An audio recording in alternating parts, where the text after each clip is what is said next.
Hello guys vanakkam welcome back to another video. మనం పుష్కలంగా ఉన్నాము, ఎక్కడికి పోలేదు.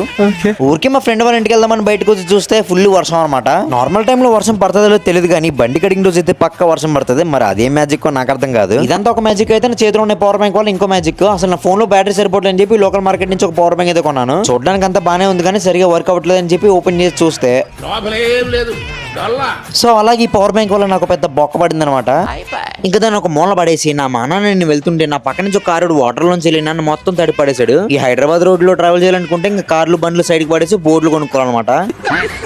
ఇంకా మొత్తానికి ఎలా అయితే మా ఫ్రెండ్ వాళ్ళ ఇంటికి రీచ్ అయిపోయాం అనమాట. ఈ వెదర్ చేంజ్ వల్ల మా వాడికి కొంచెం హెల్త్ బాలేదు. ఇంకా అలా ఇంట్లో ఉంటే బోర్ కూడా వస్తుందని చెప్పి ఇంకిద్దరం కలిసి అలా పక్కనే ఉన్న టీ టైం అయితే వెళ్ళాం అనమాట. మీలో ఎంతమందికి తందూరి మట్కా చాయ్ అంటే ఇష్టమో కమెంట్ చేయండి. మనమైతే ఫస్ట్ టైం ట్రై చేస్తున్నాం. ఈ సేమ్ మట్టి తాగినట్టే ఉంది కానీ బాగుంది. ఇంకా అలా నేను చాయ్ తాగుతుంటే నా కాళ్ళ దగ్గరికి చిన్న పిల్లలు వచ్చినాయి అనమాట. చూడడానికి చాలా బాగున్నాయి. ఒక దాన్ని ఎత్తుకెళ్ళిపోదాం అనుకున్నా కానీ నేను ఎక్కడ హోమ్లెస్ అయిపోతానని దాన్ని అక్కడే వదిలేసి గమ్మున మేమిద్దరం అయితే మళ్ళీ స్టార్ట్ అయిపోయాం అనమాట. ఇంకా అటు నుంచి చిన్న వర్క్ ఉందని చెప్పి మా ఫ్రెండ్ వాళ్ళ డాడీ దగ్గరికి వెళ్ళేసి వచ్చాము. ఇంకా అలా తిరుగుతూ ఇంటికి వెళ్ళే దారిలో పక్కనే సమోసా బండి కనబడితే ప్లేట్ సమోసా తీసుకున్నాను అనమాట. మా వాడేమో మాత్రం అక్క నోరు కాల్చుకున్నాడు. ఇంకా నా సమస్యలు ఎక్కడ చల్లారిపోతాయని చెప్పి గబుక్క నోట్లు వేసుకుంటే నా నోరు రోడ్డు కాలు పీకింది. ఇంకెలానే బయట ఉంటే ఏదో ఒక స్టంట్లు మ్యాజిక్లు జరుగుతాయని చెప్పి గమ్మున ఇంటికైతే వెళ్ళిపోయాం అనమాట. సరే మరి మళ్ళీ వీడియోకి అర్థం ఉంటాను. బాయ్.